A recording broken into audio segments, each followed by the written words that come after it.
कहाँ है काउंटर, कहाँ है जवाब, कहाँ है? काएं करना बंद कर दे कौवे की तरह, ये रहा जवाब।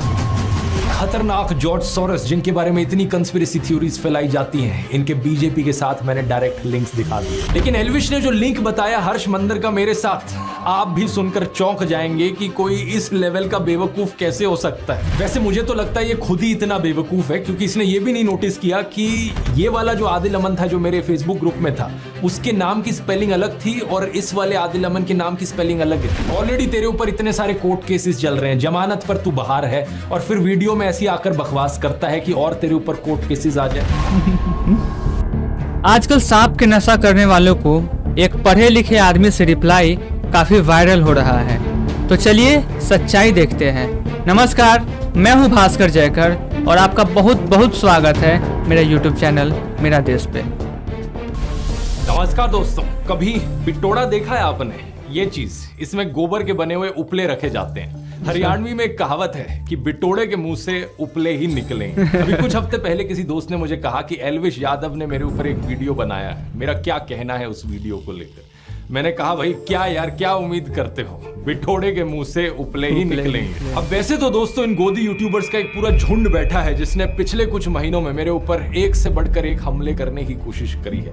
कोई मुझे कभी कुत्ता कहता है, कोई कॉकरोच कहता है, कोई कहता है कि मेरी वाइफ पाकिस्तानी है, तो कोई मुझे बुली कहता है। लेकिन इन सभी में से एल्विश सही मायनों में इन बेवकूफों का सरदार है, क्योंकि जितनी अनाप शनाप बातें इसने अपने वीडियो में करी ना मेरे बारे में, जितने दुनिया भर के झूठ इसने फैलाए, उतने शायद ही किसी ने फैलाए। इसने मुझ पर जो वीडियो बनाई उसका कई सारे यूट्यूबर्स ऑलरेडी काउंटर कर चुके हैं। जिन्होंने भगवा रंग पहन रखा वो छपरी है कि सब छपरी हैं, ये जितने भी ये सैफरन गमछा ओढ़ते हैं। अरे एल्विश भाई, ध्रुव राठी ने ये कहीं नहीं कहा कि जो भगवा रंग पहनता है वो ध्रुव राठी का यही है कि छोटा छोटा यूट्यूबर को भी आगे निकाले हुए। इनका देखो सब्सक्राइबर ज़्यादा नहीं है, थोड़ा सा ही है, लेकिन फिर भी वो अपने यूट्यूब चैनल पे उस चैनल को सपोर्ट किया। अब इससे इसका भी बहुत ज़्यादा आगे चल जाएगा, तो बहुत अच्छा लगता है ऐसा सहयोगी टाइप का। जो भगवा रंग पहन के मस्जिद के सामने जाकर हाथों में तलवार लेके घूमते हैं, वो लोग जो भगवा रंग पहन के राम का नाम खराब करते हैं, वो छपरी हैं।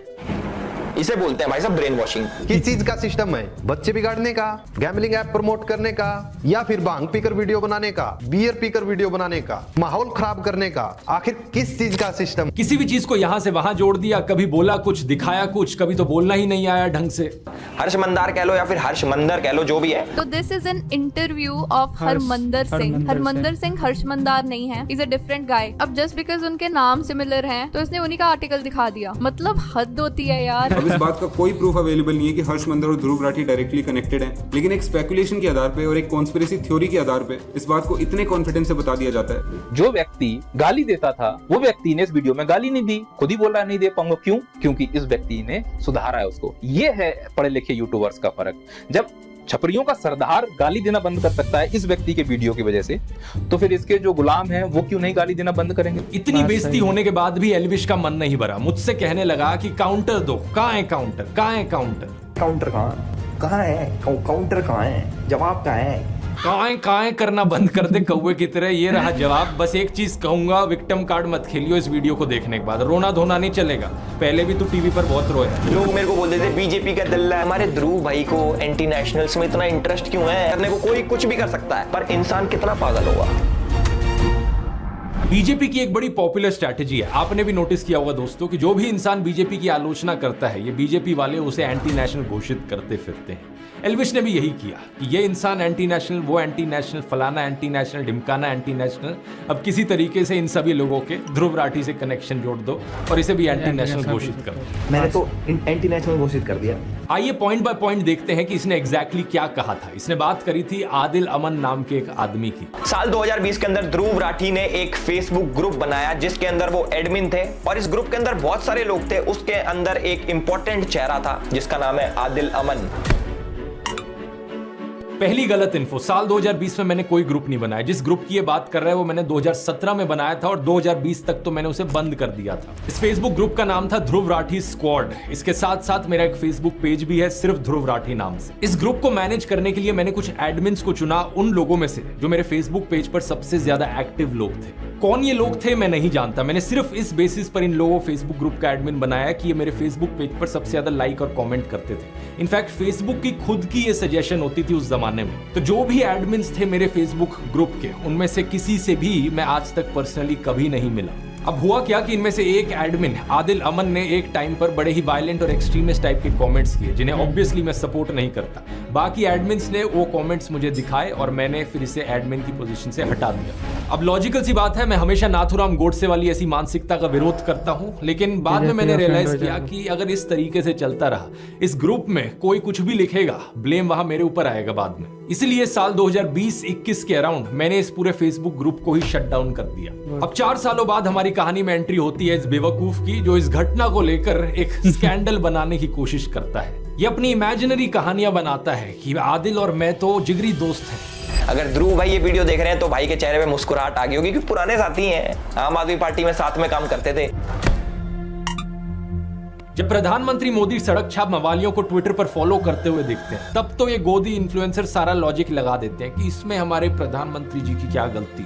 उन्हें क्या पता था कि ये इंसान ऐसी अभद्र भाषा का इस्तेमाल कर सकता है। याद है निखिल नाम का एक ट्विटर यूजर जिसने गर्व से कहा था कि प्रधानमंत्री मोदी उसे फॉलो करते हैं। इसने किस तरीके से एक महिला पत्रकार की मौत पर जश्न मनाया था, उनको गालियां दी थी। और प्लीज प्रधानमंत्री से रिक्वेस्ट कीजिए कि वो इस तरह के लोगों को फॉलो ना करें। कोई नहीं मिलता उनको हिंदुस्तान में तो मुझे फॉलो कर लें। लेकिन ये इकलौता ऐसा केस नहीं है। ये बीजेपी 2016 पेज जिसने जर्नलिस्ट स्वाति चतुर्वेदी के खिलाफ बहुत ही भद्दी भाषा लिखी, इसे भी नरेंद्र मोदी फॉलो कर रहे थे। BJP 2014 Avnish Choubey, cool Aditya, Mahavir M जैसे कितने और ऐसे थ्रेटनिंग और अब्यूजिव हैंडल्स हैं जिन्हें प्रधानमंत्री फॉलो कर रहे थे। इतना ही नहीं, प्रधानमंत्री मोदी ने तो अंकित जैन, सुरेश नखुआ, तेजिंदर बग्गा जैसे कुछ हिंसक गालीबाज ट्रोल्स को अपने ऑफिशियल रेजिडेंस पर होस्ट भी किया था। क्या पहले चेक नहीं कर सकते थे कि ये कैसे लोग हैं? ऑनलाइन से अब ऑफलाइन पर आ जाए तो आसाराम बलात्कार के लिए कॉन्विक्ट हुआ, यहाँ नरेंद्र मोदी उसे माला पहनाते हुए और उसके पैर छूते हुए दिख रहे हैं। जीवन में जब कोई नहीं जानता था, उस समय से बापू के आशीर्वाद मुझे मिलते रहे हैं। इस ट्वीट और इस फेसबुक पोस्ट में प्रधानमंत्री मोदी गुरमीत राम रहीम की प्रशंसा करते हुए दिख रहे हैं। वही गुरमीत राम रहीम जिसे मर्डर और रेप जैसे केसेस में दोषी पाया गया है। इस फोटो में हरियाणा के पूर्व मुख्यमंत्री गुरमीत राम रहीम के साथ बैठे हुए दिख रहे हैं। 2017 के इस न्यूज आर्टिकल को देखिए। मध्य प्रदेश की एंटी टेररिस्ट स्क्वाड ने भोपाल, ग्वालियर, जबलपुर और सतना में 11 लोगों को गिरफ्तार किया। इन पर आरोप था कि ये पाकिस्तान की ISI के लिए जासूसी कर रहे थे। अब आज तक की ये हेडलाइन देखिए। ये जो गले में बीजेपी का पट्टा डाले हुए और टी-शर्ट पर मोदी लिखवाए हुए दिख रहा है, ये है ध्रुव सक्सेना। यहाँ इसकी फोटो देखिए मध्य प्रदेश के पूर्व मुख्यमंत्री शिवराज सिंह चौहान के साथ। कि भारतीय जनता पार्टी विश्व की पहली राजनीतिक पार्टी जिसके ऊपर एक ठप्पा लग चुका है कि यह एक ISI सर्टिफाइड पार्टी बन चुकी है। कम से कम 3 शख्स इन 11 में से सीधा तरीके से भारतीय जनता पार्टी के साथ जुड़े हुए। अलेजिड आतंकवादियों के बीजेपी से सिर्फ 1-2 ऐसे कनेक्शन नहीं है, ढेर सारे हैं। 2022 के इस न्यूज आर्टिकल को देखिए। जम्मू के रियासी में पकड़े गए आतंकियों में से एक तालिब हुसैन जम्मू एंड कश्मीर बीजेपी के माइनॉरिटी मोर्चा IT सेल का फॉर्मर चीफ निकला। बीजेपी ने कहा कि यह केवल 18 दिन तक बीजेपी का सदस्य रहा था। नासिर और जुनैद की किलिंग का अक्यूज मोनू मानेसर इस फोटो में अनुराग ठाकुर के साथ, यहाँ लेट अरुण जेटली के साथ और यहाँ होम मिनिस्टर अमित शाह के साथ। इस फोटो में प्रधानमंत्री मोदी पूर्व बीजेपी सांसद प्रज्ञा ठाकुर के साथ दिख रहे हैं, जो 2008 के मालेगांव बॉम्ब ब्लास्ट की एक अक्यूज है। बीजेपी नेताओं की एक्सट्रीमिस्ट टेंडेंसीज में डायरेक्ट इन्वॉल्वमेंट या इनडायरेक्ट एसोसिएशन के ये सब एग्जांपल्स तो बस ट्रेलर हैं। अगर मैं पूरी लिस्ट बनाने लग जाऊं तो यहाँ 3 घंटे की फिल्म बन जाएगी। बाबू बजरंगी का स्टिंग ऑपरेशन, यशवंत शिंदे रेवन्ना, आशीष मिश्रा, अनुराग ठाकुर, यति नरसिंह सरस्वती, सूरजपाल अमू, सुरेश चौहान के लिस्ट चलती ही जाती है। कोई कहता है गोली मारो, कोई लिंचिंग के लिए दोषी पाए गए लोगों को मालाएं पहनाता है, कोई बलात्कारियों को संस्कारी ब्राह्मण बताता है, तो कोई मुसलमानों के खिलाफ जेनोसाइड की बात करता है। क्या एल्विश में हिम्मत है इन सब केसेस पर बोलने की? एल्विश मुझे पक्का पता है, तो इस वीडियो को देख रहा होगा। सीधा तुझसे बोलना चाहूंगा, अगर तुझ में 1% भी हिम्मत है तो बीजेपी से काउंटर मांग कर दिखा।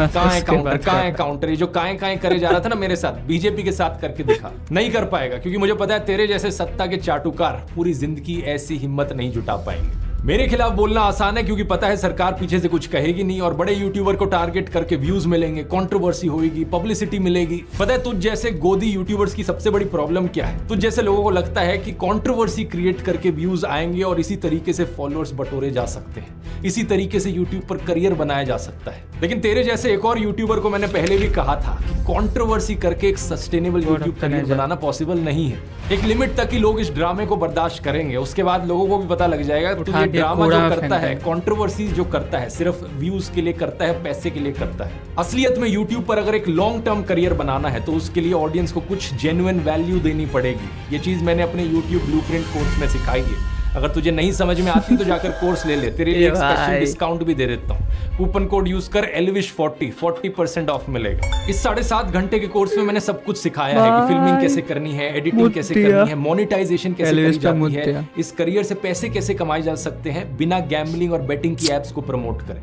ये भी तेरे लिए सीखना बहुत जरूरी है, क्योंकि जो अभी तेरा बिजनेस मॉडल है ना कि कंट्रोवर्सी करके व्यूज इकट्ठे करो और फिर इन गैम्बलिंग एप्स को प्रमोट करो, ये देश के यूथ का फ्यूचर बर्बाद कर रहा है। इतना प्यारा रोस्ट किया है वो उसको, साला पूरा एडवर्टीजमेंट कर दिया उसके रोस्ट के।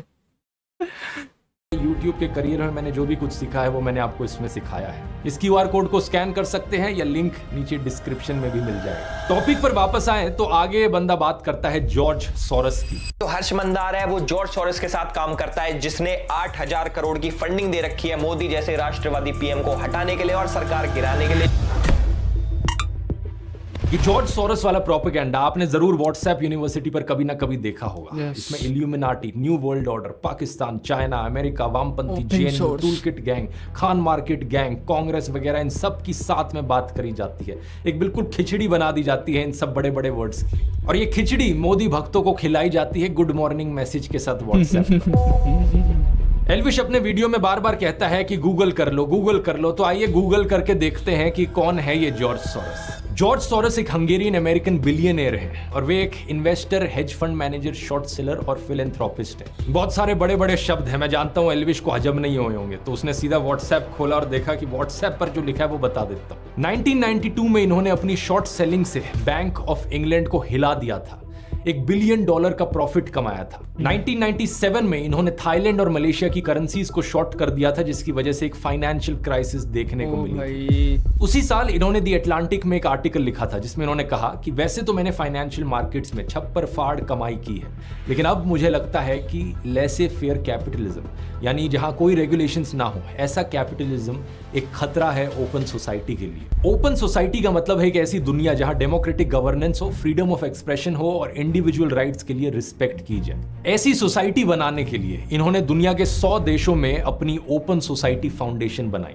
इस ओपन सोसाइटी फाउंडेशन ने इंडिया में अपने कदम रखे साल 1999 में, जब अटल बिहारी वाजपेयी हमारे देश के प्रधानमंत्री थे। इनिशियली ये इंडियन इंस्टीट्यूशंस में स्टडी और रिसर्च के लिए स्टूडेंट्स को फेलोशिप्स और स्कॉलरशिप्स देते थे। ये सिर्फ साल 2014 में ही था कि इन्होंने अपना India specific grant making program शुरू किया। इसके तहत इन्होंने अलग अलग सेक्टर्स में काम करने वाली लोकल ऑर्गेनाइजेशंस को सपोर्ट किया, जैसे कि साइको सोशल डिसेबिलिटीज वाले लोगों के लिए community living, public services, rights को स्ट्रेंथन करना, justice system reforms, medicine access. इनके सोशल इंपैक्ट इन्वेस्टमेंट्स ने 2 वेंचर्स को फंड किया है, नियो ग्रोथ और कैपिटल फ्लोट। इन दोनों वेंचर्स ने इंडिया के 40,000 से ज्यादा छोटे बिजनेसेस को $300 मिलियन की अफोर्डेबल फाइनेंसिंग दी है। जैसे कि 2017 का ये न्यूज आर्टिकल देखिए, कैपिटल फ्लोट फाइनेंशियल ईयर 2018 में 5,000 करोड़ के लोन्स डिसबर्स करेगी स्मॉल और माइक्रो बिजनेसेस को। 2022 में कैपिटल फ्लोट का नाम हो गया एक्सियो। थोड़ा और गूगल करोगे तो पता चलेगा कि इस कंपनी के फाउंडर्स कौन हैं, गौरव हिंदुजा और शशांक ऋष्यश्रिंग, जिन्होंने स्टैनफोर्ड यूनिवर्सिटी से अपनी MBA की है। और गौरव हिंदुजा के बारे में अगर आप गूगल करोगे तो इनका ट्विटर अकाउंट सामने आएगा, जिसमें इनके वेरीफाइड फॉलोअर्स में आप देख सकते हो बीजेपी के नेता कपिल मिश्रा। फिर शशांक का नाम गूगल करो, शशांक की शादी के बारे में ये न्यूज आर्टिकल सामने आएगा। देखिए यहाँ कौन गेस्ट आए थे इस शादी को अटेंड करने। मुकेश अंबानी की मदर कोकिलाबेन अंबानी, बीजेपी नेता लाल कृष्ण आडवाणी और बीजेपी नेता देवेंद्र फडणवीस। तो ये एलिजिडली खतरनाक जॉर्ज सोरोस, जिनके बारे में इतनी कंस्पिरेसी थ्योरीज फैलाई जाती हैं, इनके बीजेपी के साथ मैंने डायरेक्ट लिंक्स दिखा दिए। लेकिन व्हाट्सएप पर झूठी खबरें क्या फैलाएंगे ये लोग कि भाई मुझे जॉर्ज सोरोस से फंडिंग आती है। इंडियन एक्सप्रेस की एक इन्वेस्टिगेशन से पता चला कि जॉर्ज सोरोस की ओपन सोसाइटी फाउंडेशन के वर्ल्ड वाइड 68 ऐसे प्रोजेक्ट्स हैं जिनकी फंडिंग होती है UN डेमोक्रेसी फंड से, और इंडिया इस यूनाइटेड नेशंस डेमोक्रेसी फंड में 4th हाईएस्ट कंट्रीब्यूटर है। इसका मतलब समझ रहे हो दोस्तों, इनडायरेक्टली जॉर्ज सोरोस की फंडिंग करती है मोदी सरकार। इन्हीं जॉर्ज सोरोस ने चाइना के शी जिनपिंग के बारे में कहा कि चाइना के प्रेसिडेंट ओपन सोसाइटीज के लिए सबसे खतरनाक ओपोनेंट है। इन्होंने इंटरनेशनल कम्युनिटी को यह कहा है कि चाइना की हाईटेक कंपनीज पर क्रैकडाउन किया जाए। इन्होंने चाइना के बेल्ट एंड रोड इनिशिएटिव की भी सख्त आलोचना की थी। इतना ही नहीं, 2017 में पाकिस्तान ने ओपन सोसाइटी फाउंडेशन की पाकिस्तान ब्रांच को बंद करने का आदेश दिया था। तो जिस जॉर्ज सोरोस को ये लोग विलन बनाने की कोशिश करते हैं, वो तो ओपनली चाइना और पाकिस्तान के खिलाफ बोलते हैं। इतना ही नहीं, इन्होंने अमेरिका में रेसिज्म को खत्म करने के लिए भी एफर्ट्स किए हैं। इन्होंने इनकम इनइक्वालिटी के खिलाफ भी आवाज उठाई है। कुछ और अमीर लोगों के साथ मिलकर इन्होंने अमेरिकन गवर्नमेंट को एक लेटर भी लिखा था जिसमें कहा कि मिडिल क्लास और गरीब लोगों के बजाय अमीरों से टैक्स वसूला जाए। इन्होंने कहा कि हमारे जैसे अमीर लोग जिनके पास $50 मिलियन से भी ज्यादा पैसा है, इनके ऊपर 2 से 3% का वेल्थ टैक्स लगाया जाना चाहिए। तो ओवरऑल आप देख सकते हैं कि जॉर्ज सोरोस चाइना के ओपनली खिलाफ बोलते हैं, पाकिस्तान को इनसे तकलीफ है, अमेरिका में रेसिज्म और इनकम इनइक्वालिटी का ये विरोध करते हैं, अनरेगुलेटेड कैपिटलिज्म के खतरों पर ये बात करते हैं। इंडिया में स्टूडेंट्स को फेलोशिप दी है इन्होंने, फार्मर्स को पैसा दिया है इनकी ऑर्गेनाइजेशन ने, 40,000 से ज्यादा स्मॉल बिजनेसेस को इजी लोन्स प्रोवाइड करवाए हैं। फ्रेशवर्क्स जैसी इंडिया की कई स्टार्टअप्स में इनकी इन्वेस्टमेंट है और इंडियन गवर्नमेंट यूनाइटेड नेशंस के डेमोक्रेटिक फंड में डोनेट करती है, जहां से इनके वर्ल्ड वाइड प्रोजेक्ट्स को पैसा मिलता है। यहां तक सुनने में तो सब ठीक ही लग रहा है, तो फिर प्रॉब्लम क्या है? प्रॉब्लम यह है कि इन्होंने इंडिया में डेमोक्रेसी के इरोजन पर कंसर्न जताया। प्रॉब्लम यह है कि इन्होंने नरेंद्र मोदी के खिलाफ भी बोला। प्रधानमंत्री मोदी और गौतम अडानी के एलिजिड नाजायज संबंधों के बारे में इन्होंने बात की। इन्होंने कहा कि नरेंद्र मोदी को अडानी क्राइसिस पर सवालों के जवाब देने होंगे ताकि फॉरेन इन्वेस्टर्स का विश्वास ना डगमगाए। Modi and business tycoon Adani are close allies. Modi is silent on the subject, but he will have to answer questions from foreign investors and in parliament. और आप तो जानते ही हो कि गोदी इकोसिस्टम के हिसाब से मोदी भारत है और भारत मोदी है इन लोगों के लिए। इसलिए कोई भी प्रधानमंत्री मोदी की आलोचना करे, इन लोगों का गैंग उसे भारत विरोधी डिक्लेयर कर देता है, फिर चाहे वो रियाना हो, भारत के किसान हो या फिर जॉर्ज सोरोस हो। अब ये सारा तो व्हाट्सएप और गोदी मीडिया पर घूम रहा प्रोपेगेंडा है, लेकिन एल्विश की बेवकूफी तो इससे भी ज्यादा कमाल की है। एल्विश कहता है कि जॉर्ज सोरोस को राहुल गांधी की आंटी जानती है, इसलिए वो आंटी हमारे देश के लिए खतरा है। जो हमारे जॉर्ज सोरोस हैं वो हमारे राहुल गांधी जी की आंटी फौरी नेहरू के बहुत ही करीबी दोस्त हैं। गूगल पर सर्च करो तो पता चलेगा कि 2017 में ऑलरेडी इनका देहांत हो चुका है, 108 साल की उम्र पर। एक ऐसी महिला जो आज से 7 साल पहले ही गुजर चुकी है, वो भी 108 साल की उम्र पर, एल्विश की राय में वो देश के लिए खतरा है। वैसे तो 2009 का इंडियन एक्सप्रेस का ये आर्टिकल देखो, जिसमें बताया गया है कि फौरी नेहरू नेटिवली हंगरी से है, जहां से जॉर्ज सोरोस भी है। जॉर्ज सोरोस की तरह वो भी ज्यूइश थी। जब इंडिया में उनकी लव मैरिज हुई तो उन्होंने अपना नाम कर लिया था शोभा नेहरू। इस 2009 के आर्टिकल की हेडिंग है, मिस्टर सोरोस एक पुरानी दोस्त से मिलने गए। लेकिन 14 साल बाद 18 फरवरी 2023 में इसी को 2 गोदी वेबसाइट्स पब्लिश करती हैं और कहती हैं खुलासा खुलासा, जानिए बड़ा खुलासा है। 14 साल पुराने आर्टिकल को दिखाकर ये लोग नया खुलासा कहते हैं। ऐसा ही कुछ किया गया farmer prime minister Manmohan Singh की बेटी अमृत सिंह को लेकर। वैसे तो 2013 का यह आर्टिकल है जहां लिखा है, प्रधानमंत्री की बेटी को मानव अधिकार कानून में जबरदस्त काम करने के लिए सम्मानित किया गया। उनकी रिपोर्ट का नाम था globalising torture, CIA secret torture and extraordinary rendition. यहां उन्होंने 136 लोगों के बारे में बताया जिन्हें टेरर सस्पेक्ट्स बनाकर 54 देशों की जेलों में डिटेन किया गया, टॉर्चर किया गया। और यहां पर यह भी बताया गया है कि वो ओपन सोसाइटी जस्टिस इनिशिएटिव के साथ काम कर रही हैं, जिन्होंने इस रिपोर्ट को पब्लिश भी किया है। लेकिन इसके 7 साल बाद गोदी मीडिया वेबसाइट इसे भी छापकर कहती है, ये देखो नया खुलासा खुलासा खुलासा। लेकिन लेटेस्ट इंफॉर्मेशन अगर पता करने की कोशिश करी होती तो अब ये ओपन सोसाइटी फाउंडेशन में काम कर भी नहीं रही है। अब ये स्टैनफोर्ड यूनिवर्सिटी में लॉ की प्रोफेसर है। इसके बाद एल्विश बात करता है हर्ष मंदर की। हर्ष मंदार कह लो या फिर हर्ष मंदर कह लो, जो भी है। नहीं, पहली बात तो जो भी नहीं होता है, हर्ष मंदर है उनका नाम। कल को तेरे नाम को भी ऐसे करके कोई बोले कि एल्विश कह लो या एल्विश कह लो, जो भी है, ऐसे नहीं होता। दूसरा, आइए गूगल करते हैं कि अब ये कौन है। हर्ष मंदर एक फॉर्मर IAS ऑफिसर हैं जो 6 डिस्ट्रिक्ट्स में डिस्ट्रिक्ट हेड रहे हैं, डिविजनल कमिश्नर रहे हैं, मसूरी की Lal Bahadur Shastri IAS training academy में फैकल्टी रहे हैं और 2002 में इन्होंने गुजरात दंगों के विरोध में वॉलंटरी रिटायरमेंट ली थी। इन्होंने 24 किताबें लिखी हैं। इतनी किताबें एल्विश अपने 7 जन्मों में भी नहीं पढ़ पाए। पिछले 10 सालों में Dainik Bhaskar, Hindustan Times, the Hindu, Indian Express, Scroll, Live Mint, NDTV, Business Standard, Article 14 जैसे अखबारों और न्यूज पोर्टल्स के लिए कॉलम भी लिखे हैं। श्याम बेनेगल की फिल्म समर इनकी लिखी हुई 2 कहानियों पर बेस्ड है। इन्होंने बहुत से कॉलेज यूनिवर्सिटीज में लेक्चर लिए हैं, जैसे कि IIM Ahmedabad, NALSA university of law, MIT, Boston, university of California, institute of development studies.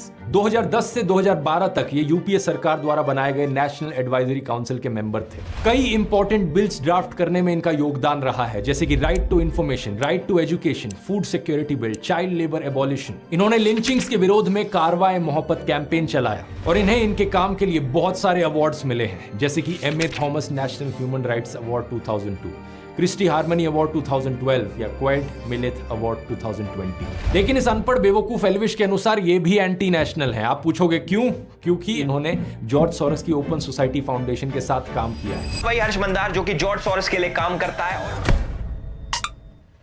मतलब बिना सर पैर के जो मन में बकवास आए बोल डालो। अब सबसे इंटरेस्टिंग बात है कि इन सबसे मेरा क्या रिलेशन है। आज तक असलियत में दोस्तों मैं हर्ष मंदर से कभी मिला नहीं, ना मेरी उनसे आज तक कभी बात हुई। इनका नाम मैंने पहली बार एल्विश की वीडियो से ही सुना और जो भी ये इन्फॉर्मेशन मैंने आपको निकाल कर दी, इसका वीडियो देखने के बाद गूगल करके रिसर्च करके आपको दिखाई। लेकिन एल्विश ने जो लिंक बताया हर्ष मंदर का मेरे साथ, आप भी सुनकर चौंक जाएंगे कि कोई इस लेवल का बेवकूफ कैसे हो सकता है। एल्विश ने कहा कि मैंने सीए और मणिपुर पर जो वीडियो बनाया वो मैंने हर्ष मंदर के ट्वीट देखकर बनाया। 4 अगस्त 2023 को हर्ष मंदार ट्वीट करते हैं मणिपुर दंगों के ऊपर और ठीक 2 दिन बाद हमारे ध्रुव भाई की वीडियो आ जाती है।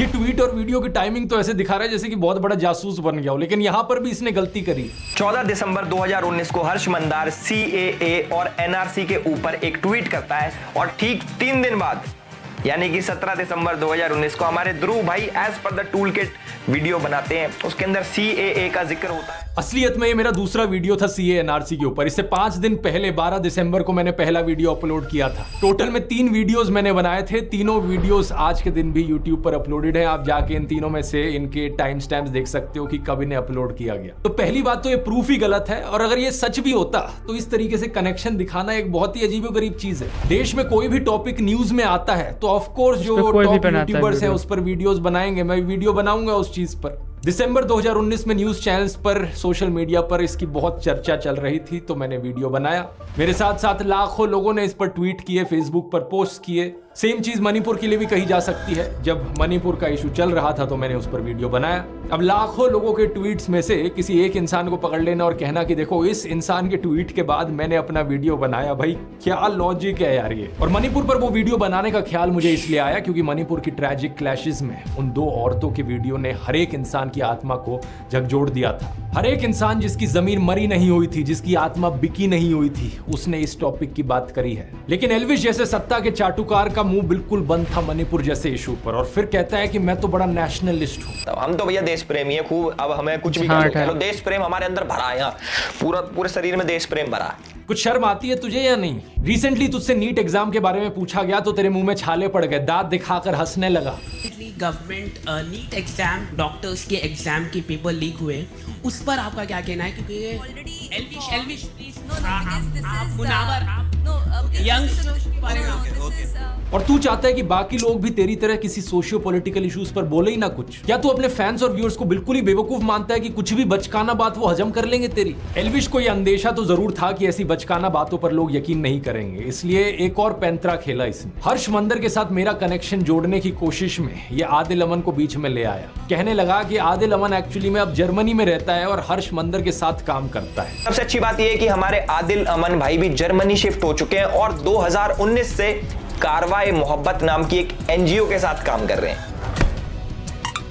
ऐसा है। इसके लिए इसने एक फेसबुक प्रोफाइल दिखाई पीछे प्रूफ के तौर पर, और जानते हो क्या दोस्तों, ये किसी और आदिल अमन की फेसबुक प्रोफाइल थी। लिटरली यहाँ पर 2 अलग अलग इंसानों की बात करी जा रही थी। या तो ये खुद इतना बेवकूफ है कि इसने चेक भी नहीं किया कि यहाँ पर किसका फेसबुक प्रोफाइल दिखा रहा है, या फिर ये सही मायनों में अपने व्यूअर्स को बेवकूफ समझता है। वैसे मुझे तो लगता है ये खुद ही इतना बेवकूफ है क्योंकि इसने ये भी नहीं नोटिस किया कि ये वाला जो आदिल अमन था जो मेरे फेसबुक ग्रुप में था, उसके नाम की स्पेलिंग अलग थी और इस वाले आदिल अमन के नाम की स्पेलिंग अलग है। ये नहीं सोचा इसने कि सेम इंसान कैसे हो सकते हैं। ये जो दूसरा वाला आदिल अमन है, इसकी ये फेसबुक पोस्ट देखिए। 1 जून 2024 की शाम को मुझे दोस्तों ने बताया कि मेरा नाम एक फेसबुक प्रोफाइल एल्विश यादव नाम के यूट्यूबर द्वारा मिसयूज किया जा रहा है। एल्विश जो अभी जमानत से बाहर है, उसके यूट्यूब पर 15 मिलियन सब्सक्राइबर्स है और इंस्टाग्राम पर 16 मिलियन फॉलोअर्स। मैं एक रिसर्चर हूं और यूनिवर्सिटी ऑफ ग्योटिंगन में मास्टर्स कर रहा हूं। मेरा किसी भी राजनीतिक पार्टी या उनके स्टूडेंट विंग से कोई भी एफिलिएशन नहीं है, जैसा कि एल्विश ने अपने वीडियो में दावा किया। वीडियो से ही ये क्लियर है कि एल्विश ने जिस कमेंट की बात की है वो मैंने नहीं किया और मेरी फेसबुक प्रोफाइल का इस्तेमाल किया गया मेरे फॉर्मर एम्प्लॉयर हर्ष मंदर और ध्रुव राठी के बीच लिंक दिखाने के लिए। इस जानबूझकर की गई डिफेमेशन, मिस रिप्रेजेंटेशन की वजह से एल्विश के फॉलोअर्स ने गालियों वाले मैसेजेस मेरे फेसबुक इनबॉक्स में भर दिए हैं। मुझे और मेरे परिवार को चोट पहुंचाने की धमकियां दी हैं। ट्विटर पर भी मैंने देखा कि इस मिस इन्फॉर्मेशन की वजह से मेरी गिरफ्तारी की डिमांड करने लगे हैं लोग। अबे बेवकूफ एल्विश, तेरी वजह से कोई निर्दोष आदमी को वहां गालियां मिल रही हैं। शर्म आती है कि नहीं तुझे? आगे देखिए क्या लिखा है। मेरे वकील ने 3 जून को एल्विश यादव को एक लीगल नोटिस भेजा, ये बताते हुए कि जो कमेंट उसने मुझे एट्रीब्यूट किए हैं वो कमेंट मैंने किए ही नहीं और ना ही मैंने किसी प्रोटेस्ट को ऑर्गेनाइज किया है। हमने उसे 3 दिन दिए थे वीडियो हटाने के लिए और एक क्लैरिफिकेशन इशू करने के लिए। 3 दिन बीत चुके हैं और अब मैं एल्विश यादव के खिलाफ एक लीगल केस करूंगा, मेरी रेपुटेशन को नुकसान पहुंचाने के लिए और मेरे परिवार की सेफ्टी को थ्रेटन करने के लिए। इसलिए मैंने वीडियो के शुरू में ही कहा था, रोना मत एल्विश, जो तू बकवास करता है उसका एक्चुअली में किसी की लाइफ पर असर पड़ता है। ऑलरेडी तेरे ऊपर इतने सारे कोर्ट केसेस चल रहे हैं, जमानत पर तू बाहर है और फिर वीडियो में ऐसी आकर बकवास करता है कि और तेरे ऊपर कोर्ट केसेस आ जाए।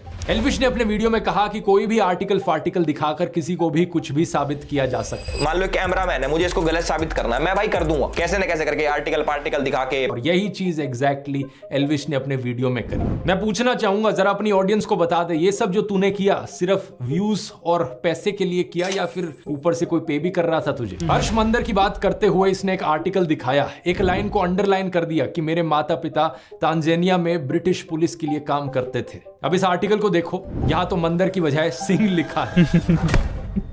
इस आर्टिकल की ये लाइन को मैंने गूगल पर सर्च किया डबल कोट्स के साथ, तो ये वाला आर्टिकल सामने आया। ये एक इंटरव्यू था कैप्टन हरमंदर सिंह के साथ, जो कि एक बहादुर ऑफिसर थे। इनका जन्म साल 1926 तांजानिया में हुआ था और जब वो सिर्फ 33 साल के थे, यानी कि 1959 में चाइना ने तिब्बत पर अटैक कर दिया था। उस समय कैप्टन हरमंदर सिंह ने दलाई लामा को बचाकर भारत लाने में एक अहम भूमिका निभाई थी। पद्म अवार्ड्स की सरकारी वेबसाइट पर हम देख सकते हैं कि इन्हें 1960 में पद्मश्री से सम्मानित किया गया। अबे एल्विश, और कुछ नहीं तो कम से कम ऐसे बहादुर ऑफिसर का तो सम्मान कर लेता।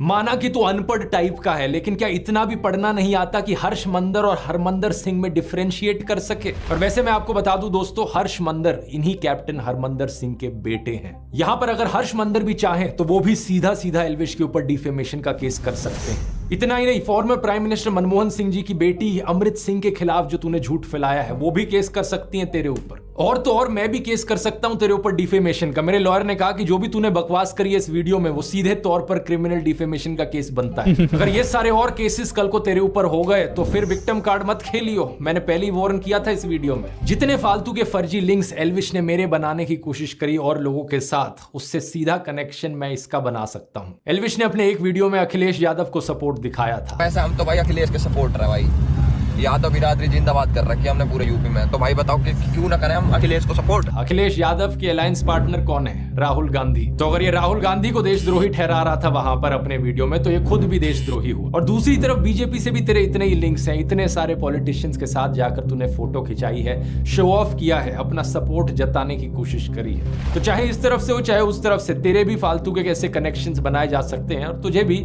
एंटी नेशनल घोषित किया जा सकता है।